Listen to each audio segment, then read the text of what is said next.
উন্নত চিকিৎসার জন্য সিঙ্গাপুর গেলেন গণ অধিকার পরিষদের সভাপতি নুরুল হক নূর। সোমবার সকাল 8টা 25 মিনিটে ঢাকা ছাড়েন তিনি।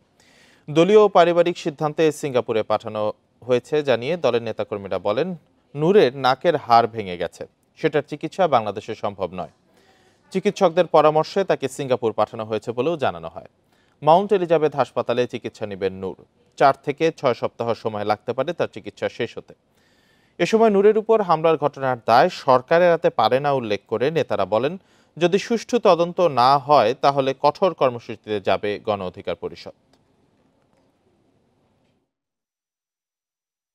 তো ডাক্তারদের পরামর্শক্রমে তাকে উন্নত চিকিৎসার জন্য আমরা দলীয় এবং পারিবারিকভাবে তাকে আমরা বিদেশে পাঠানোর উদ্যোগ নেই।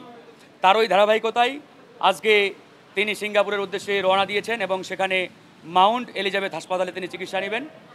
খুব সম্ভবত আমরা যতটুকু ডাক্তারদের কাছ থেকে জেনেছি 4 থেকে 6 সপ্তাহ পরিপূর্ণ সুস্থ হতে তার সময় লাগবে।